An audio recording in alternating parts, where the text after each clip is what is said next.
Troy Dodds, and welcome to the On The Record podcast presented by The Western Weekender. On this podcast, I'm joined by special guests who all have such great stories to tell about Penrith and the role they've played in our city. They are Penrith stories told by Penrith's people.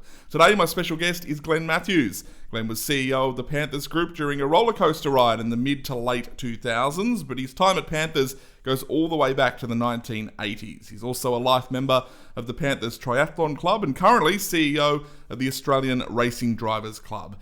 Glenn, thanks for joining us. Oh, thanks, Troy, and it's a real pleasure to be here. First question, where and when were you born? Where did you grow up? Well, I was actually born in Sydney in 1961, and I lived a lot of the time in the city, but in my very early years, moved to Campbelltown when I was about 7, and Mum's still in that house today. So my whole life I've been a Western Sydney person. Rugby league came into your life very early. First game, you were probably before school even? Yeah, it was. Look, my mum was one of 8 children and my pop, and they lived in Cleveland Street in Redfern. And so naturally my first game was, Pop took me to Redfern Oval when I was 5, so I was pretty much born a Rabbitohs supporter.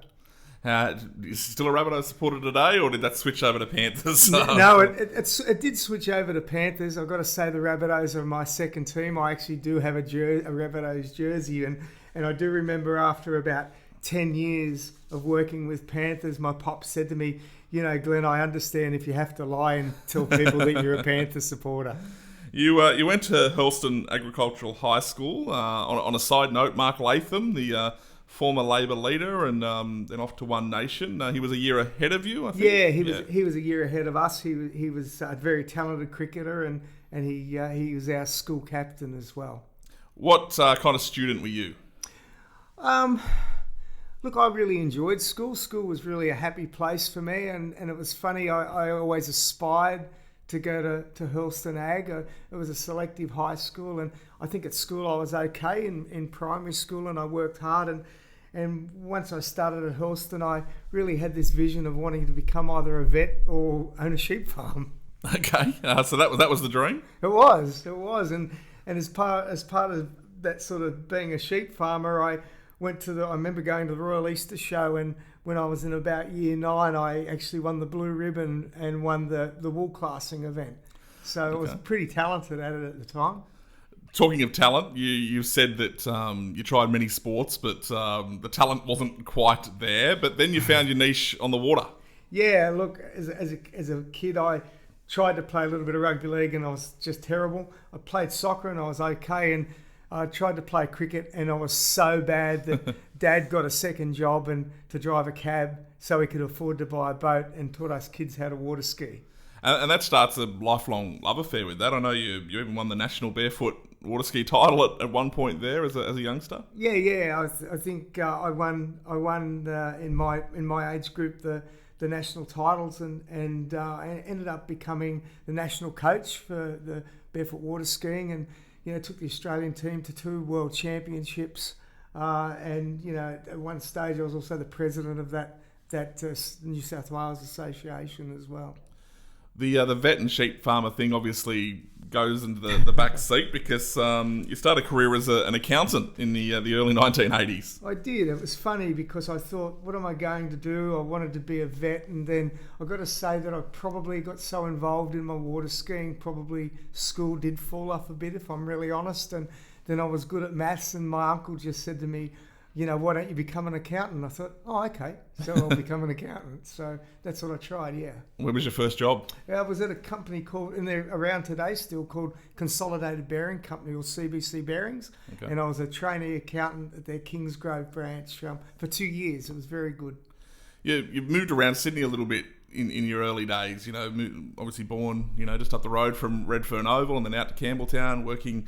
as you say, what was Sydney like as in the early 1980s? What are your memories of Sydney in general as you travelled around?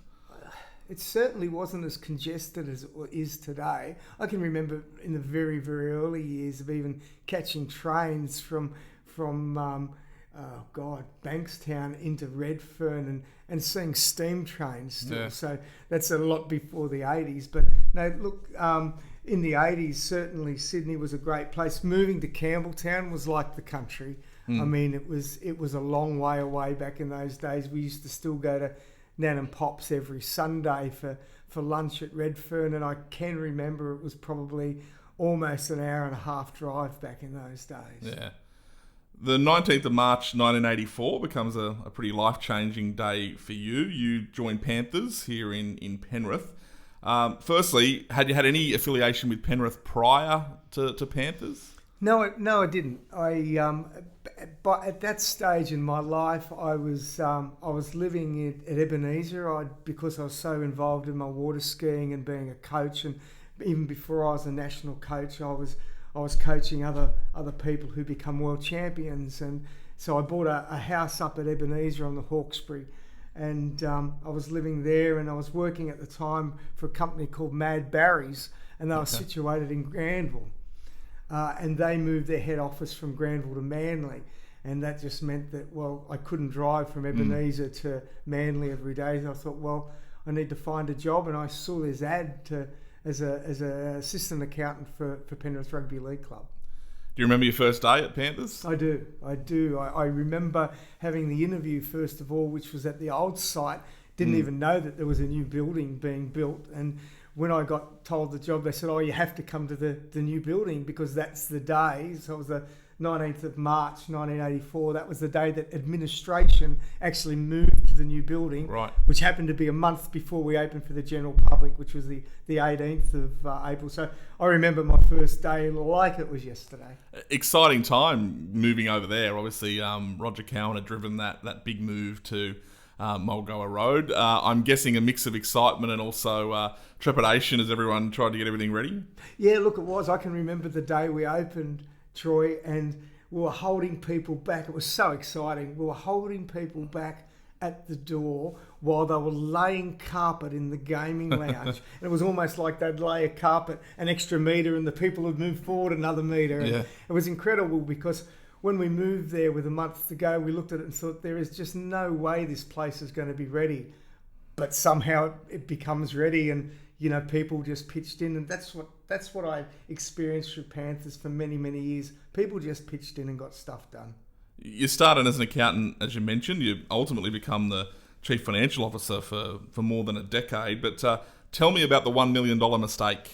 Yeah, well, it was very early. I just got to say just a couple of things. When I first started off at Panthers, being an accountant, and that seemed to be like a prestigious kind of job. And and at the other two companies that I worked for, if you're an accountant there, they were the days you had a tea lady that had come around and they called you Mr. Matthews. Here I was like, just been through puberty and people calling you Mr. Matthews, which was ridiculous. And just one of the things that struck me when I joined Panthers was I remember going into Roger's office and calling him Mr. Cowan. And he said to me, my name's Roger, blah, blah, blah. I'm Roger and you're Glenn. I said, okay. And then 2 days later, I went to his office again. And I said, oh, excuse me, Mr. Cowan. He said, Glenn, I'm Roger. He said, that's it. You call everybody, it doesn't matter what job you've got in this place, we all call each other by a Christian name. So I think that was one of the first things that I learned about us being treated equally.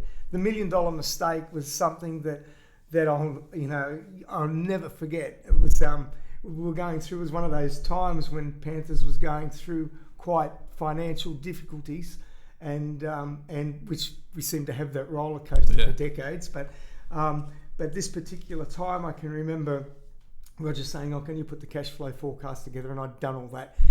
And I went into his office and I said, yeah, look, everything's sweet, blah, blah, blah. And then I just went home and I thought, there's just something not right. And I just remember looking at my spreadsheet sort of at 10, 11 o'clock at night, and then realising I had $500,000 in there and I had it in as income and it was an expense. So I was out $1 million, and instantly my heart dropped. Wouldn't have slept much that night. Didn't sleep at all that night. And Roger used to get into the office 6:45 every morning, and I remember being outside his office door at 6:30 and waiting for him to arrive. And I arrived and I must have looked bad because I hadn't had any sleep. And he said to me, Glenn, what's wrong? I said, I've got to talk to you. I've made a really bad mistake. And he said, okay. I said, the cash flow forecast wrong. And he goes, okay. I said, I put in $500,000 the wrong way. It's out $1 million. He said, okay. I said, that means we can't afford to pay our poker machine tax. He goes, okay. I said, if you want, you can sack me. I'm really sorry. I made a mistake. And he goes, why would I sack you? He said, you've done exactly, you've been honest. You found your mistake. Now we're going to work out, don't worry about it. We're going to work out what we can do about the poker machine tax. And that's what we did. And that was just probably one of the most profound moments in my life of, you know, making sure that you always told the truth no matter, you know, it was good, bad, ugly. And just how he handled that and being just a sensational mentor. And that's something that stuck with me, and that's something that I guess that's how, you know, I've tried to, you know, treat my people all the time as well.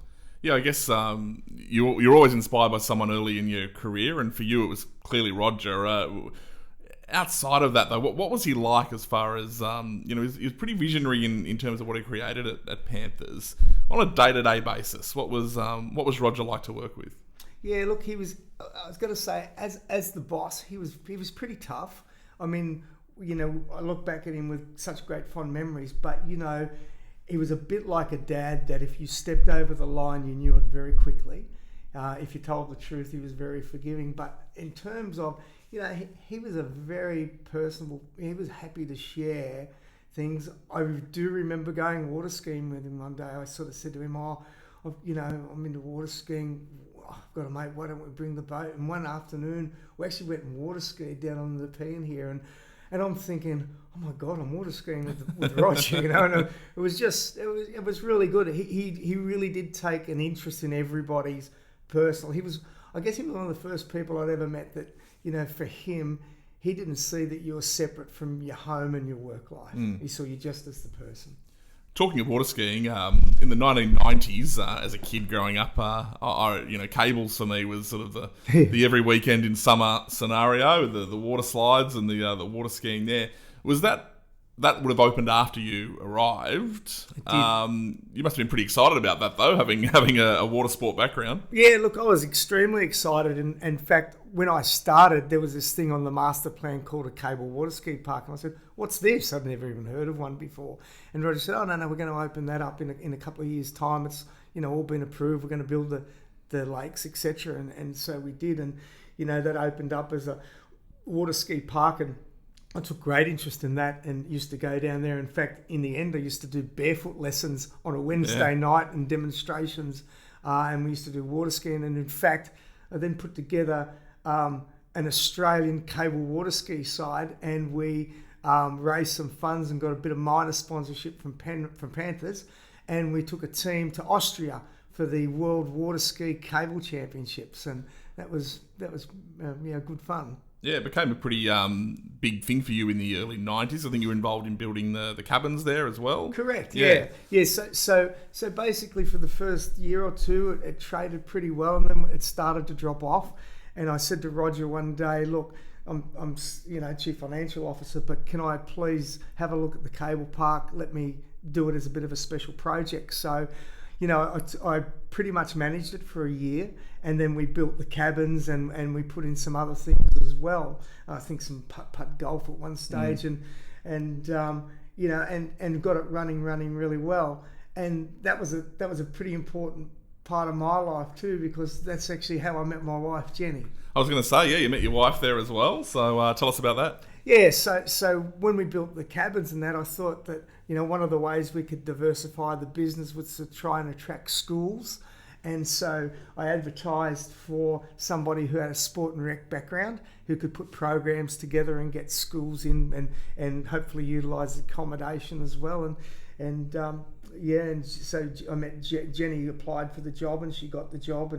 And I remember a lovely lady who worked there, Kay Reynolds, and unfortunately she's passed now. And the day Jenny started, she said, you picked her because you've got your eye on her. And I said, what? I said, what are you talking about? I had no idea.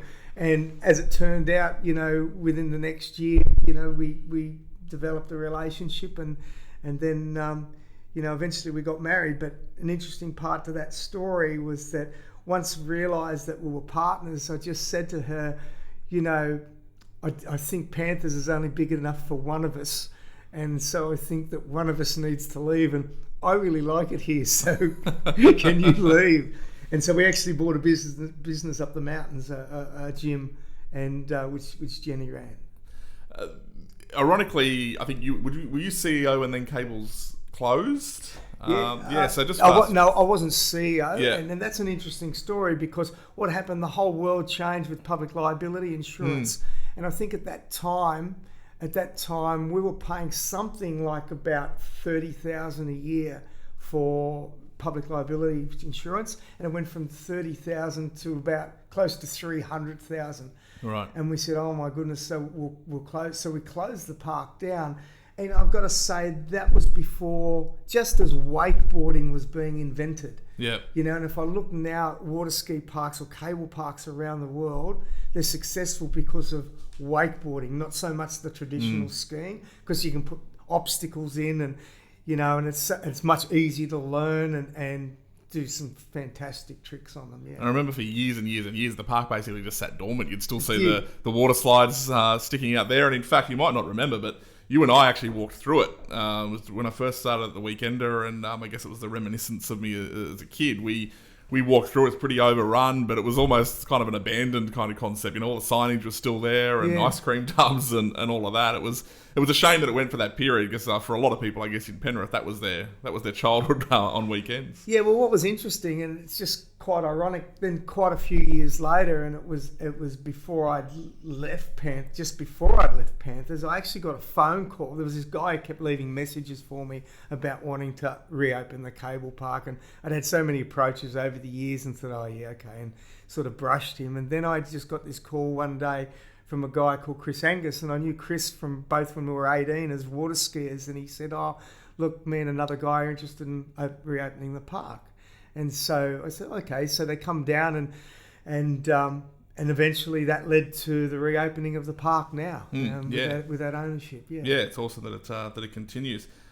Going back, you're still working in the financial side of the business, of course, in the 90s, early 90s, but in 93 and 94, you kind of ramp up your rugby league involvement. You work with Phil Gould and the team. I did. It was interesting, and I think that was through my triathlon stuff, and I used to, talk to Phil a lot and sort of talked about the idea of maybe, in an off season, why don't we do some swimming and do some sort of cross training. And so Phil come to me one day and just said to me, well, why don't you put the pre-season kind of program together? And so I took the team down to Granville Pool and we started swim squads and stuff like that. And so I think I worked maybe for 2 seasons, so doing pre-season, but then I was like the runner on the field for reserve grade, and I worked with reserve grade for 2 seasons. And I got to say, at that stage, I was also doing salary cap management on that side, but it was a very, very good experience to see things from the players' point of view and the training staff. And I think that really gave me such a great appreciation, but a very broad then view of the business. It's in the mid-90s when the Super League war erupts, and Penrith certainly becomes front and centre of all of this. And probably one of the big early Super League headlines is Brad Fittler leaving Penrith, and obviously Gus Gould then goes to the Roosters as well around that same time. Tell us about all of that. What was unfolding internally there in those early days of Super League, which, as I say, these were the big early sort of headlines. It's interesting because that period of time, everybody blamed, and I think that was probably a bit of everyone blamed Panthers going to Super League as Brad Fittler leaving, and I think that was the story that Phil Gould was sort of perpetuating. But the fact of the matter is, we put a deal to Brad at that particular time, and we had a huge advantage over other clubs because we had a very special superannuation fund, which meant that the players could obtain those funds when they retired from rugby league. And there were other clubs that had it, but we took some special steps to future-proof it, and got great legal advice, etc., etc. So I know that the offer that we offered Brad was financially just head and tails above anything we'd offered any other player.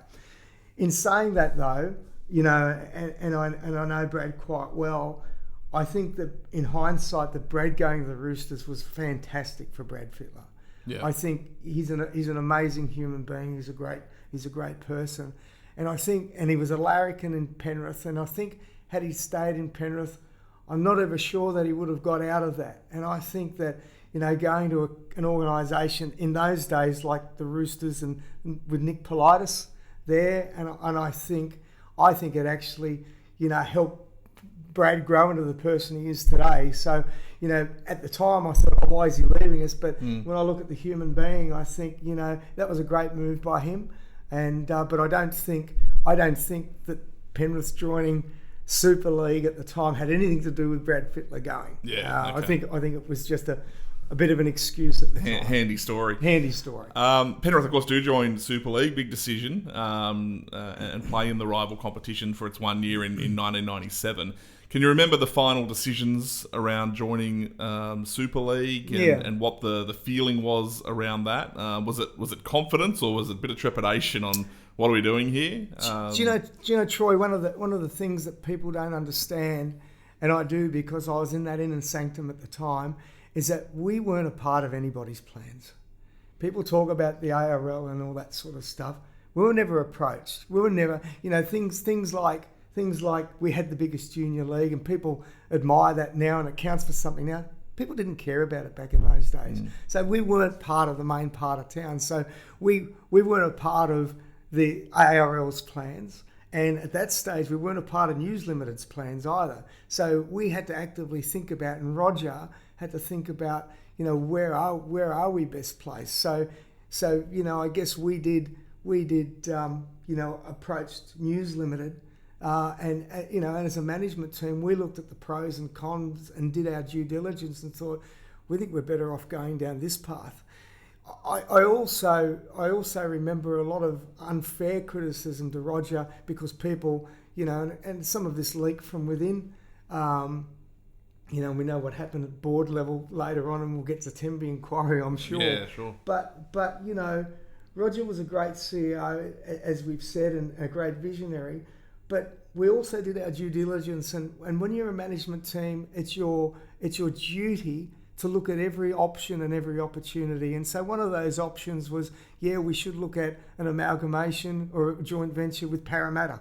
So we looked at all those things. Just because we look at it, and so straight away, that's you're selling the farm, you're going to go and join Parramatta. But it had nothing to do with that. It was about looking at every opportunity. Joining Parramatta would have been a better option than not being in any competition. Yeah.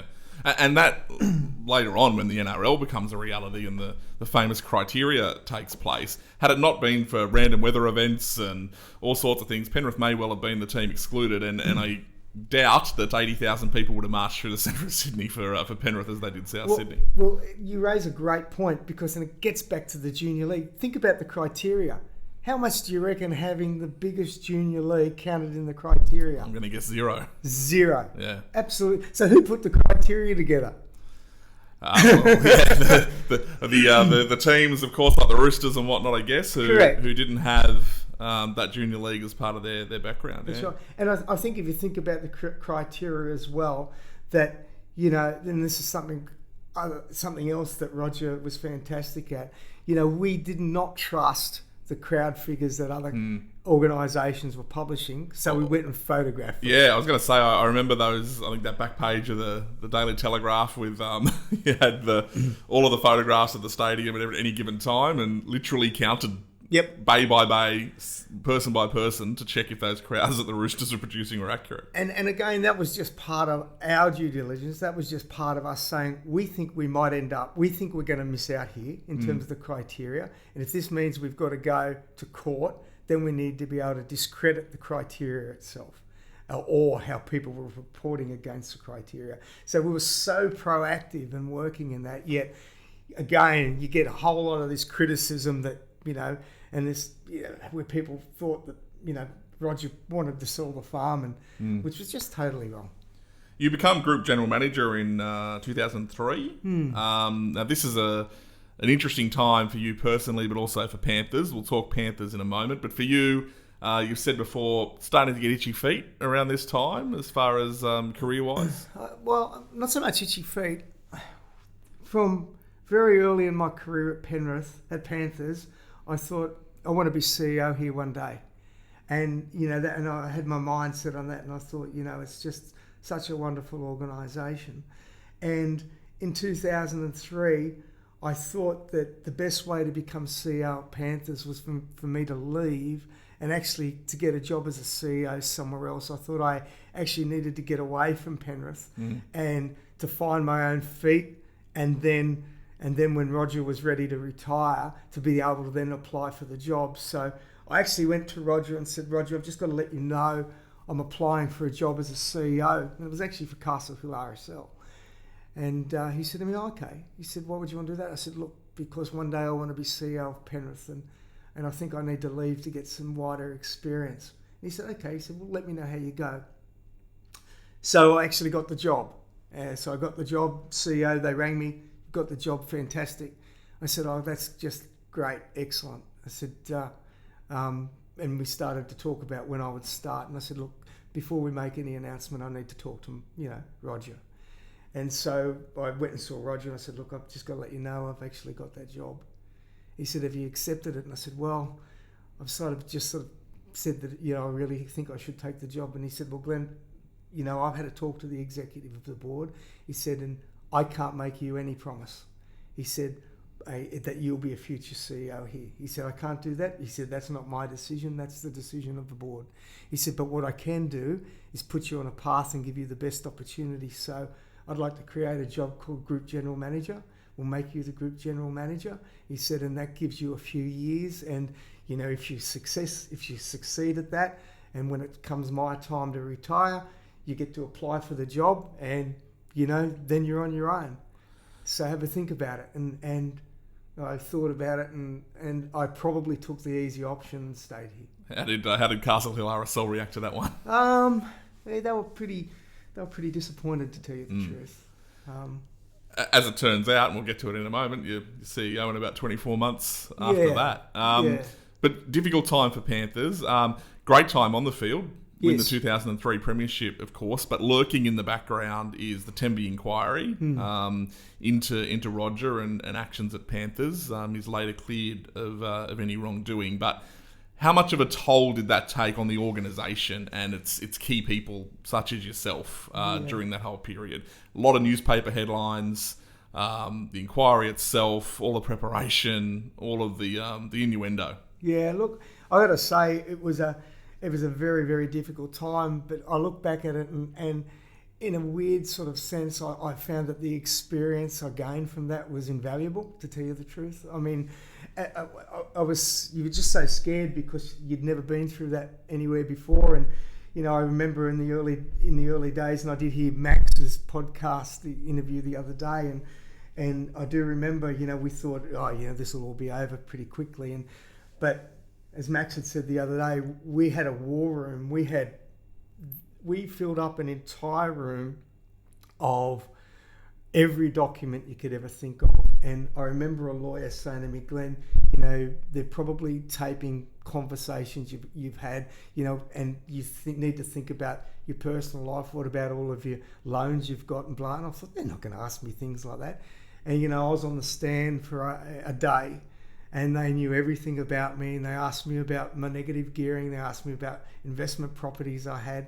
They even asked me about at one stage, because at one stage I'm just trying to think what that was. I think I might have cashed some long service leave in or something, and they wanted to know, well, how come you did that? Did you pay yourself? And all these claims that I'd paid myself money, and so you go through that. So, and as you said, at the end of the day, we all got cleared. We did nothing wrong. But, for that period of time, I attended court every day.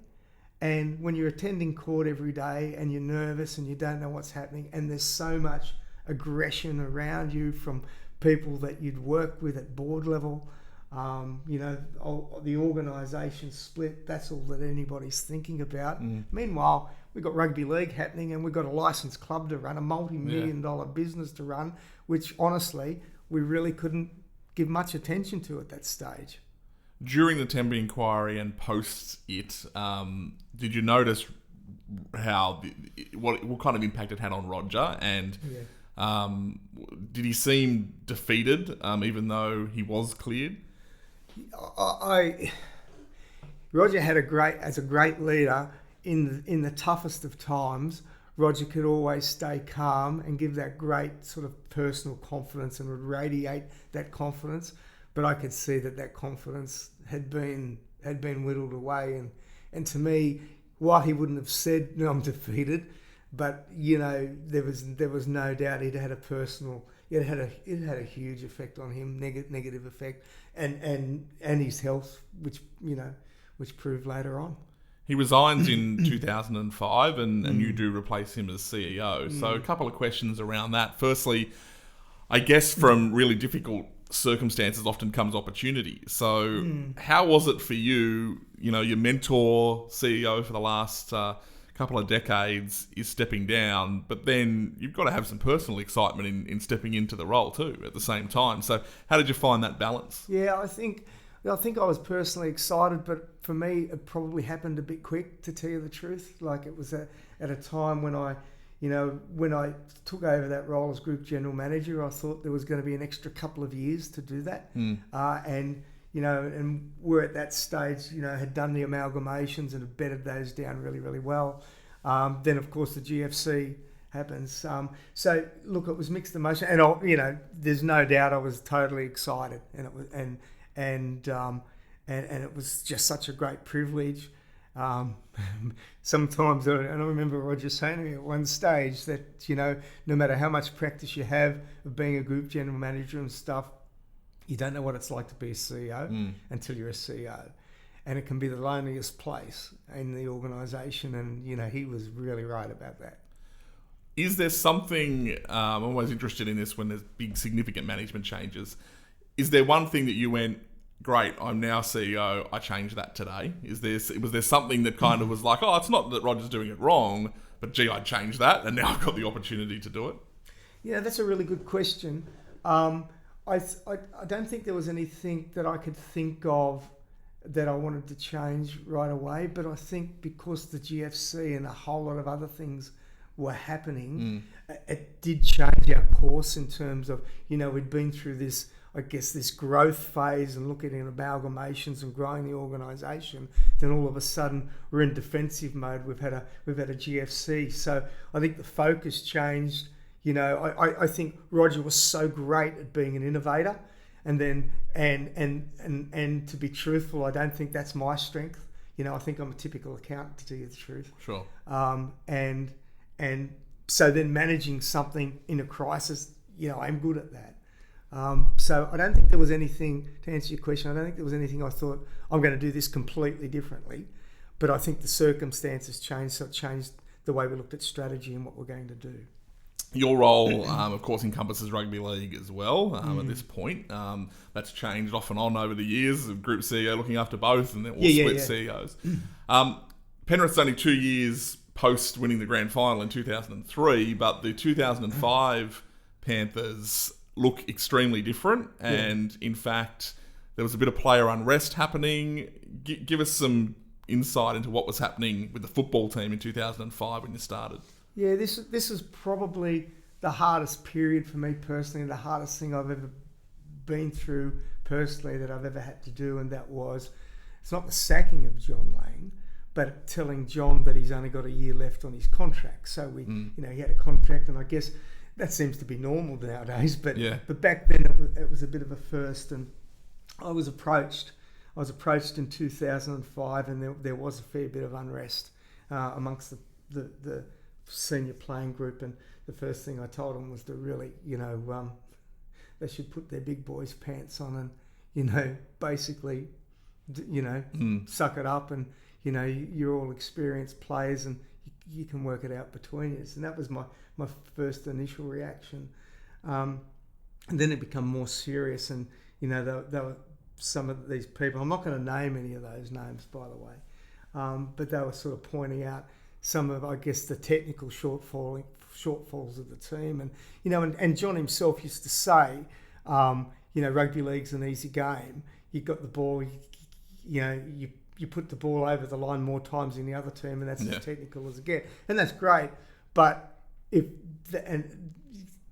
as we know, it's a bit more technical than that, and the players were craving for a bit more, I think, direction on that technical side. So I basically tried to ignore that for 2005, except for looking in the market and thought, well, if we wanted the best coach, who's available, who are the best coaches? And two names consistently come up, and that was Craig Bellamy and Matthew Elliott. So Craig Bellamy, was there any discussions with Craig? No, because he was on contract.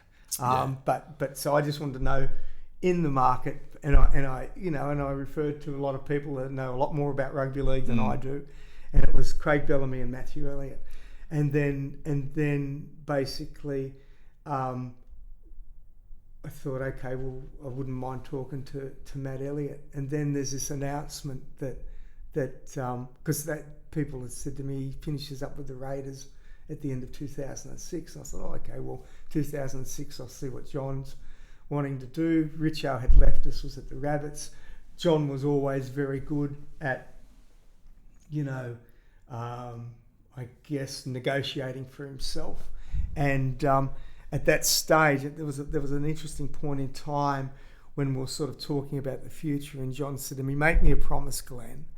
And I said, oh, what's that, John? He said, promise me that the day that you decide you don't want me anymore, I'm the first person you tell. And I said, John, I'll give you that promise. And I gave him that promise. And that was an interesting point in time, because that'll come back and haunt me in a little while. And I'd like to explain that.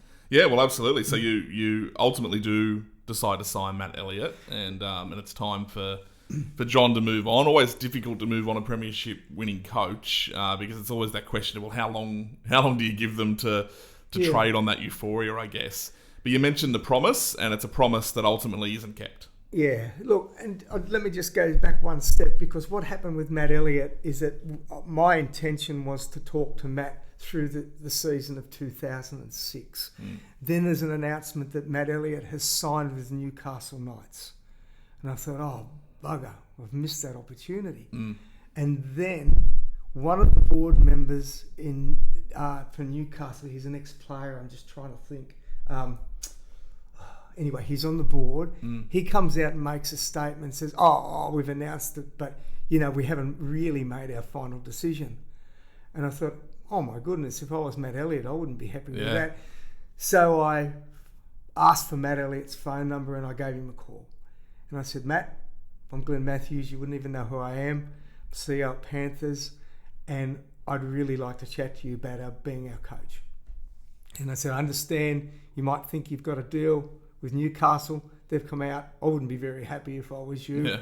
And so within a few days, we'd had some chats, and he was very keen.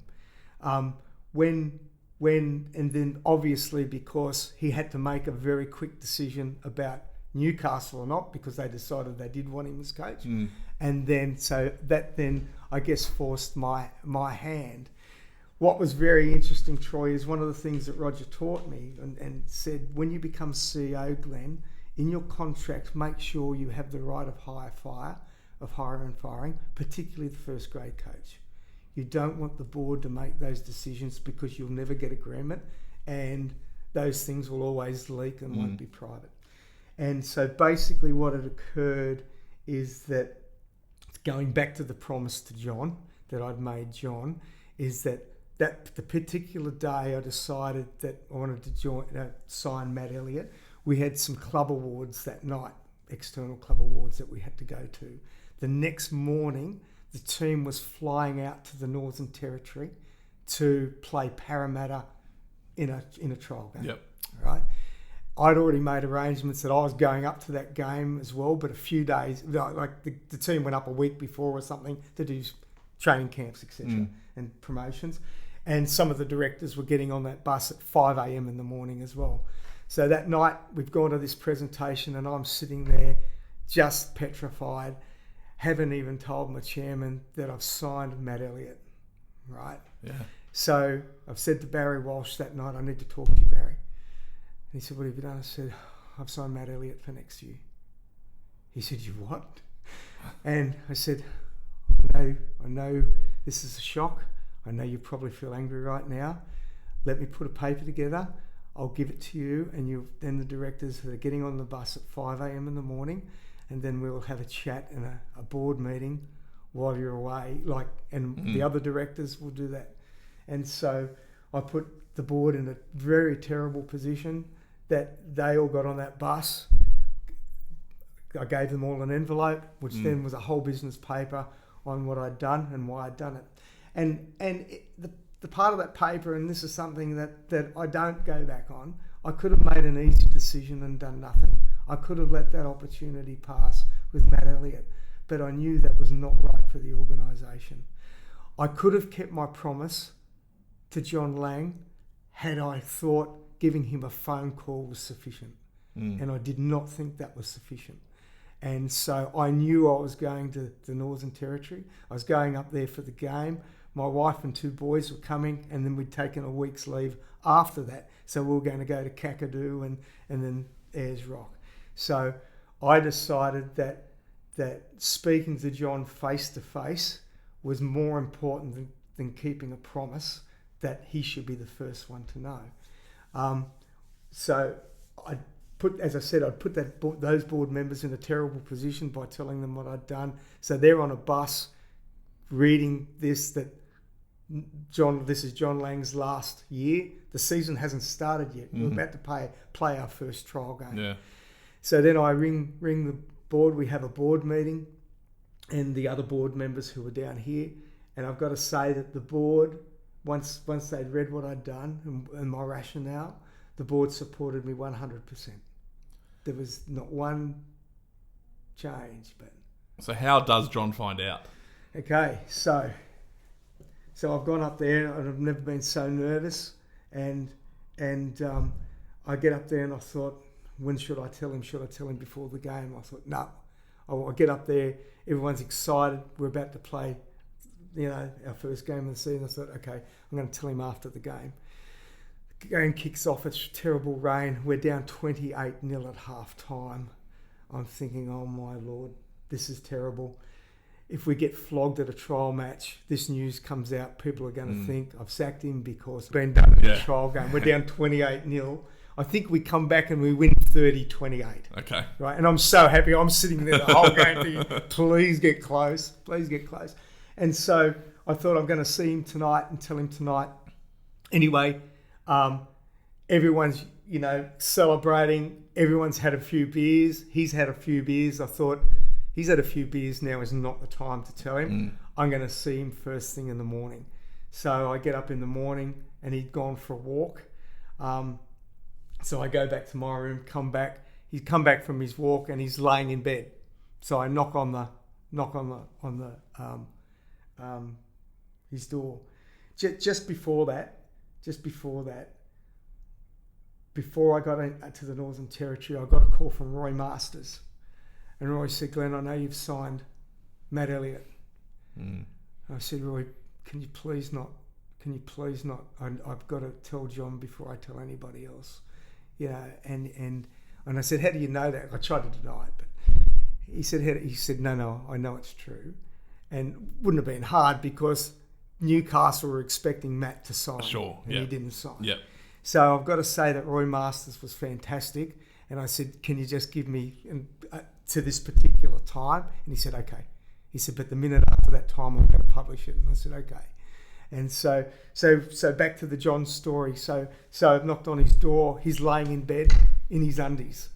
Yeah. And I walked in. I said, John, we need to have a chat. He goes, yeah, no worries. What is it? He said, sit down. So I'm sitting on the side of his bed, and he's in his undies. And I told him, and I thought he was going to kill me. And I don't mean that. Yeah. I mean, he was so angry, understandably. Yeah. So angry. And I'm trying to skirt around the idea that I hadn't kept my promise. Yeah. But he said to me, you lied to me. I said, no, I didn't lie to me. I didn't keep my promise. As it turned out, John, I thought it more important for me to man up and be here and talk to you face to face than to call you over the telephone.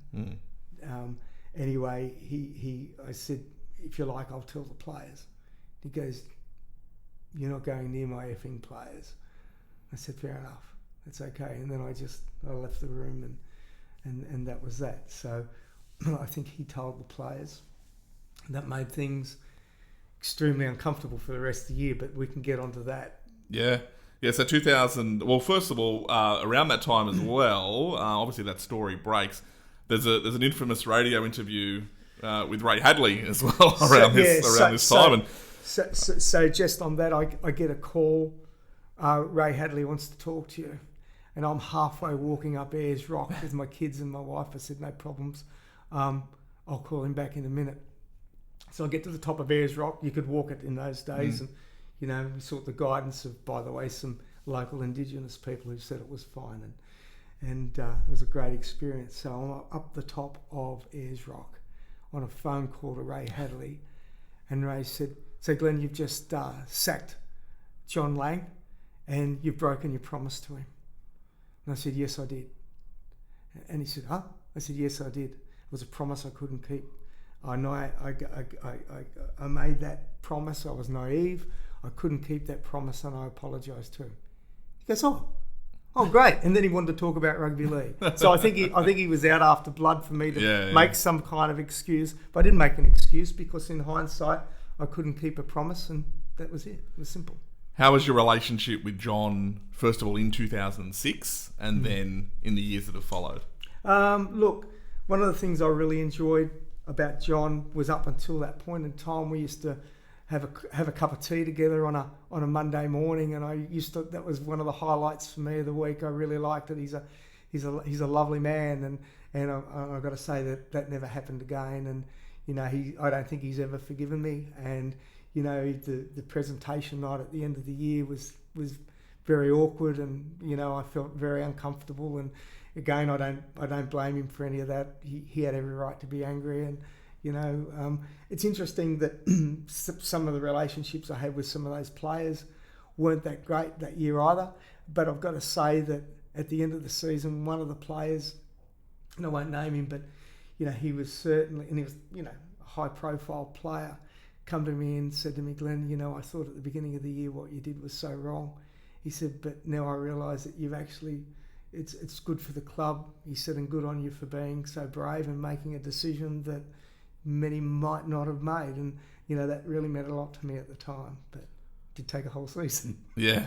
Have you spoke to John much in the years that followed? No, never have. Never have? No, never have. Yeah, wow. And I guess it is the unfortunate, it is the world of rugby league and corporate Australia, and you're combining both of them, that unfortunately friendships do often fall out over work. Yeah. And over big decisions like that one. Yeah. Disappointed that relationship wasn't able to repair itself? Look, from John's point of view, he probably didn't even see that it was a close relationship. But for me, it was something I enjoyed. So for me to, not to be on even kind of speaking terms with John, I was sad about that, but understood it and certainly don't hold that against him at all. Matt Elliott joins Panthers. How was your relationship with Matt? I know there wasn't early on field success for Matt. Penrith do make the finals a couple of years later under Matt, but tough going in those first couple of seasons. In fact, maybe a wooden spoon season. 07, I think we did get a wooden spoon. But what was really interesting about that, I think it was a time of transition, obviously, and obviously Matt Elliott was a much different coach to Johnny Lang. I guess much more technical and probably structured. But what was interesting, it was a wooden spoon year, but our home crowd figures were very, very good, and I think our engagement in the community was pretty good, to tell you the truth. My relationship with Matt is very good. He's like John. He's a good person. He's a lot different to John, but he's a highly intelligent person. I find his intellect, really interesting, and something I really respect. Back to the licensed club just for a moment, because obviously at this time as well you're dealing with the world of Panthers and the club, and you mentioned the GFC and coming through all of that. But there's a pretty wild story during this time in which you are actually charged by the police personally because someone else was intoxicated at Panthers, which is pretty extraordinary because any club on a Friday and Saturday night you're probably going to find that, but. Explain to us what happened there. Pretty extraordinary. Yeah, look, that's an interesting part, and that was one of the things that really led me to leave the club industry, to tell you the truth. I'd seen a colleague from Campbelltown Catholic Club go through a similar thing, And it was basically this part of the police cracking down on alcohol-related violence. And basically, and I can remember stories of a brawl taking place over on the footpath. Had nothing to do with Panthers, but we brought those people in to care for them. But because then that was reported on our property, it was related to us. So this particular story is, I get charged by the police personally, not as the CEO of Panthers, but as Glenn Matthews, because I'm the licensee. Yeah. Because somebody's been found intoxicated at Panthers. And this was something that went on for more than a year and didn't conclude until, in fact, I had left Panthers. Right. And this is basically the state government saying you as the licensee Correct. and CEO are responsible for everything that happens under this roof. Correct. Yeah. And we ended up winning that case, and Penrith were very good. I mean, they still supported and ran that case, supported me, even though I wasn't then working for the organisation. But really, it was quite interesting because the police in court presented a video of one person walking down the stairs from Dominique's holding onto the railing, and they deemed that person was intoxicated because they're holding onto the railing. What was really interesting is then we continued the footage and showed that the policeman that was following also held the railing, and we said, so the lawyers said, so the policeman was intoxicated as well, and so it got thrown out eventually. But that was just so stressful. Yeah. And just, you think, what are you doing? What am I doing? Because I guess the worst runs through your head that it does. you're found guilty here, and I've got a criminal record. Yeah. In February 2010, you resign as CEO and decide to leave the place you love, the place that's been home for most of your adult life, really. 26 years. Yeah. What was the thought process behind that decision? What led to it? And it was interesting. I think there was a whole lot of things. I think some of the GFC meant that we had to make some drastic decisions, and going from these amalgamations and even as far as looking at ventures in China at that stage. But when the GFC happened, we had to undo some of those amalgamations. And so at the time, I said to the board, we need to de-amalgamate and do some of these things. And I've got to say that the board said, yeah, but not this year. Okay. What do you mean not this year? Well, it's an election year. Right. That was not said, but that's the reason. Yeah. So it was almost like, hold on a second, we've got a GFC, we've got an opportunity here, and we need to do some stuff now. And the way we'd structured things at that stage, we had a loan and we had a debt to ING, and so I wanted to get out of sell some of those clubs, and incidentally, I went out and negotiated the price to sell the Mekong Club to Mounties, to Greg Pickering, and all we had to wait for was the legislation to change. The legislation hadn't changed at that stage, but I forget what we bought that club for. It was something like, I don't know, maybe $6 million, and we sold it for 32 or 34 million. Yeah, wow. So I'd actually negotiated that price before I left, but that transaction didn't actually occur till 2 CEOs later with Warren Wilson. It happened to go through for exactly the same price, by the way. He actually got a bonus for it too, by the way.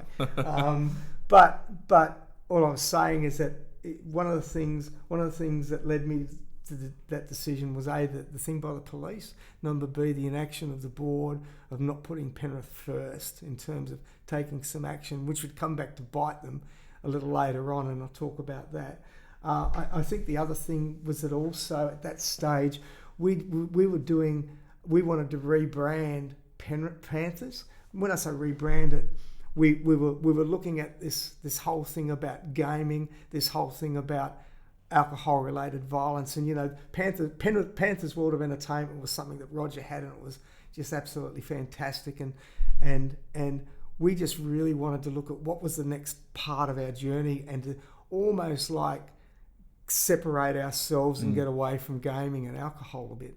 And so we did this quite extensive research project where we researched, we did surveys with thousands and thousands of members. This was a whole year process. And at the time with the board, I was going through and saying, okay, if we get to this stage, this is where we're at. And if we go to the next stage, it's going to cost another $30,000. Are you happy where we're at? Yes, yes, yes. So the whole way along, the board was supportive. The board was supportive unanimously. And we got to the final stage, and it was 12 months worth of work. We had a change of chairman, and then the board completely knocked it back. And I said to that chairman at the time, you guys have been supporting this for 12 months. We have spent $320,000 and we've put all of our energy and work into this, and this is so fantastic for the club. He goes, well, I just don't like it. And that was it. And I thought, how can you as a CEO work with the board where you've kept them in a journey, everybody's supportive, then all of a sudden you've spent 12 months and a lot of money, and it's just thrown out the window with so little respect of the work that was done, and the experts that we'd engaged to help us with that. So I thought at that stage, my days are done. I was losing motivation for that, and not only that, the board had talked to me about a new 5-year contract, and I said, oh yeah, look, I'm happy to consider that, and then all of a sudden it's, well, why don't we just do a 1-year extension? And I'm thinking, right, you know what? And then one night I couldn't sleep. I got up and I wrote out on a sheet of paper what was important to me in my life, and I got back into bed. It was about 5 a.m. and my wife thought I was getting up to train. She said, oh, Glenn, you get up to train? I said, no, just come to bed. She goes, oh, is everything okay? I said, yeah, it's great. She said, oh, what are you doing? I said, I'm going to resign today. I need to leave Panthers. She said, what? I said, I think I need to leave Panthers. She said, okay, but why? I said, I gave her my reasons. I said, the boys are growing up. I just don't feel like my sort of values are aligned with where some of the board's at right now. And I think I need a change. And that means we've got to change our lives a bit. I don't want to be in the club industry. I'm probably going to have to reduce my salary by a hell of a lot of money. So we might have to sell some things. We might change. And like Jen is my wife, she's, the best wife.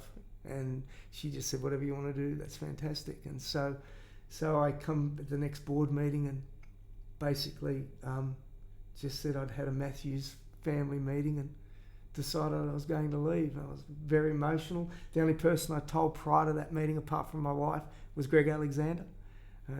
Greg and I enjoyed a good relationship for many years. He and I started virtually the same time at Penrith, so we've known each other for our whole adult lives virtually. And so that was that, and it was sad, but it was actually relieving for me as well. Did you have any regrets, particularly in the years that followed? You saw the Panthers went through a pretty tumultuous period, and then the return of Phil Gould and all of that period followed pretty quickly after your departure. Did you look back and go, well, what would have happened if I stayed there? A bit of a sliding doors kind of thing, or was it just looking ahead? So what was interesting about that is took me 5 years to get over working from Panthers, and I probably missed it every day. I've got to say, and I've never really shared this before, Troy, but we talk about and it's well publicised that Phil Gould saved Panthers and got Jamie Packer loans 12 million. That should never have happened. That should never have got to that. Had the board listened in the first place, I had a plan that would have overcome all that. Not only that, when I left Panthers, I had an opportunity. They had an opportunity that I pointed out to them, where they could have paid out that ING debt for a fraction of the price, and they ignored my help. And in those days, I sent that chain of emails to a colleague of mine and to an ex-board member, just so one day, if it ever come up, I could prove it. And they were, I think it was terrible what they did, and it was the board that put Panthers in that place by not taking action back in the time just after I left Penrith, when I come back and offered to just do a deal with them. So it obviously affected you for some time that that was all going down, and that they weren't taking sort of that advice from you. Yep. When was there a moment though when you felt like, okay, I've almost moved on from this now, the grief is over as far as Panthers is concerned? Yeah, look, it was probably after that. It was probably after, I've got to say, it was probably at a meeting, because even after my time at Panthers, I was still a director of Panthers on the Prowl, and the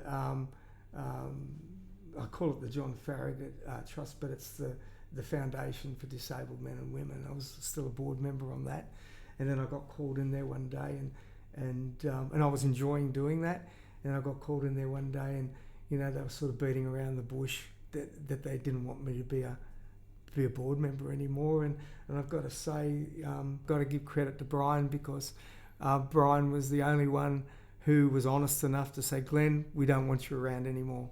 And I said, you know what, I think that's fair enough, and that was really good. At least he was honest and upfront, and I think at that stage that was part of leaving Panthers, I guess, sort of permanently, and I guess moving on in terms of the role I've got now. We've had great success. We've built a great team and great board, and that organisation's fantastic as well. You mentioned Panthers on the Prowl. I know that's something you're particularly proud of. You were involved kind of around, you were CEO when all that launched. Yes. And that was it's become an incredible community organisation. Look, it has, and I've got to give great credit to Shane Richardson for that. Like, Richo was a great person to work with. When he first come on board, we were both part of the senior management team. Roger got Richo in. I think it was one of the best moves that Penrith ever made. I think he was great. Richo and I had our clashes over the years, but always got a healthy respect for him. And one of the things that he did do, his connection and connectivity to community. And I think bringing that idea of Panthers on the Prowl, which is something he had similar back in the UK, I think that's just a great legacy that Richo left for the organisation and for Penrith, the Penrith community. Absolutely, and still doing fantastic things today. Fantastic things. You mentioned your next role, the CEO of the Australian Racing Drivers Club, a role you still hold today. Yes. So it's a long stint, 14 years. 14 years. 14 years in July, yeah. Tell us about that role and what it involves. Yeah, look, it's a great role, and when I was going to the final interview, I went to it, and people, when I left Panthers, said, so which club are you going to go and work for? I said, I'm not going working for any club. I worked for the best club. And so I'm getting out of the industry, and I knew nothing about motor racing at all. And I had a friend ring me up and said, Glenn, do not go and work for that organisation. They've got a terrible reputation, yada, yada, yada. You don't want it. And I said, okay. So I went for the final interview with the executive of their board, and I just said to them at the start of the interview, look, before we start, can you tell me what you think your brand is? And they said to me, Glenn, it's terrible. And that's why we really want someone like you. And I said, I know nothing about motorsport. And they said, we know. And that's exactly why we want someone that doesn't have those paradigms and can question those things. And so straight away, I was very happy that they're very honest in their approach, and those values really aligned with my own. And the journey there has been just wonderful. I mean, when I got there, supercars never raced there. It had this reputation that it was a terrible circuit. It's now, one of the premier circuits in the world. In my time there, we've managed to invest about $52 million into the place. It's a world-class circuit. We've probably got one of the highest occupancies, if not the highest occupancy of any circuit in the world today. And as I say, a great stint, 14 years. So you've been able to make a real difference there. Still have pretty good links to Penrith, though. I know you've got a business interest in Back to the Future, the Cables ski park as it exists today. I do. And a life member of Penrith Panthers Triathlon Club as well. So fitness has always been important to you, but good to have those links with that Penrith community still. Oh, look, Penrith's just, like I live up in Sun Valley, so just in the lower mountains, and we've been there for 30 years, but Penrith's just the best community. What's next for Glenn Matthews? Well, I'm not sure. I'm just actually been thinking about how long I'll stay at the ARDC. I think probably, while I'm fit and healthy, I think probably another 2 to 3 years. I think I'm just starting to think about succession planning and be playing a much bigger mentor role. I guess trying to emulate what Roger was able to do for me, and so I'm thinking about that. But whatever it is, it'll be certainly tied to our community here. We've gone to Foster for many years, and you love the place, and we've got a place up there. But at the end of the day, Penrith and this community is our home. It's where our friends are. So, I think we'll end up retiring here. I might get a place at the Royce. We are recording in Studio 103, which is part of the Royce. And you mentioned first time you've been here. Do you get back to Panthers much at all? Look, I do, and I love the place. And one of the things that I really am proud of is, I come back here. I've had a few dinners here and stuff, and the times I've come here and where old staff have recognised me and just come up and openly given me a hug in the middle of the foyer, and I think, oh goodness, that's so good. And so that I love Penrith, love Panthers, still go to the footy. Just how can you not? Last question, the question we always finish with: how would Glenn Matthews like to be remembered? Look, I think in terms of my role with Panthers, that as a loyal person that tried to always do his best, that treated people with respect, and somebody that respects the organisation and respects the past, and also really is enjoying the future of it right now. Glenn, pretty extraordinary story and an extraordinary time at Panthers in particular. Thanks so much for sharing it with us today. Okay, thank you so much, Troy. It's been my pleasure. Thank you. And I hope you enjoyed our chat. On the Record is produced by the Western Weekender and recorded at Studio 103 in Penrith. To hear future episodes, search Western Weekender wherever you listen to podcasts, and make sure you hit subscribe. Check out westernweekender.com.au, and we will see you next time.